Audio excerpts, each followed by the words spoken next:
Alright guys, so for the first media video I want to talk about Godzilla minus one. Why do I want to talk about this movie? For one, it's probably because it's the only movie I saw in 2023. So far as I can tell, Hollywood is in this kick of subverting everyone's expectations, doing the unexpected, doing what's never been done before, but doing it all in the worst possible way.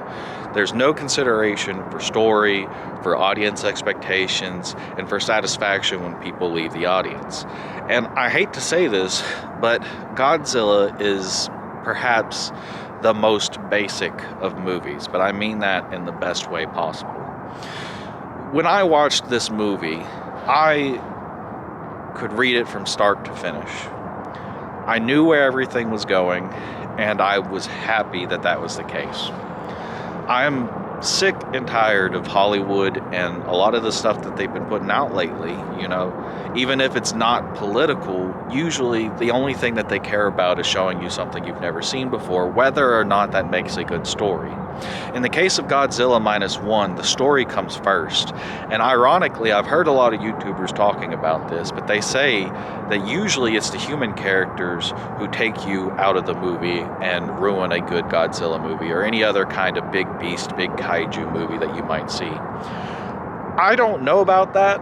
I've actually never been a Godzilla watcher before. I was never into kaijus. I was never into the big monster movies. In fact, ironically, as someone who's trying to start a media channel, I don't have a lot of the cultural context and experience to be judging a lot of things in pop culture.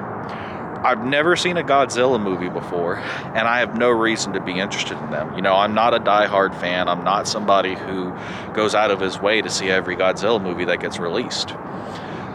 But I'm so glad I went to go see this one. In my opinion, it's probably the best thing to come out of 2023, and I just love it for the fact that it doesn't do anything that Hollywood's doing right now. It gives you a basic story.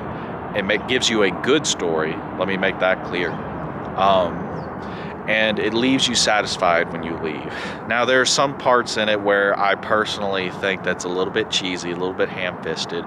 But to be honest, because we've had so much of this garbage going on lately where everyone's just trying to shock and surprise you, I was on board for the cheese. I was on board for the ham. If you see the ending, you know exactly what I'm talking about. It happens in the last few minutes of the movie. And personally speaking, I could see it coming from a mile away. That being said, there have been some complaints about the quality of the actual film itself. Not too many complaints, but there are some scenes where the CGI is bad, and I have to agree with them. It's one scene in particular. If you've seen it, you'd probably know what it is. It involves vehicles of some kind doing something. That being said, if you haven't seen the movie, I give you a strong recommendation to go see this movie. For me, it is absolutely worth the money. I, in fact, wish I had seen it in IMAX. The closest one to me is at least 2 hours away, and I regret not taking the chance to go see it when it was in IMAX at the beginning. That being said, this is probably the best movie of 2023 for me, and I hope you guys give it a shot. Anyway,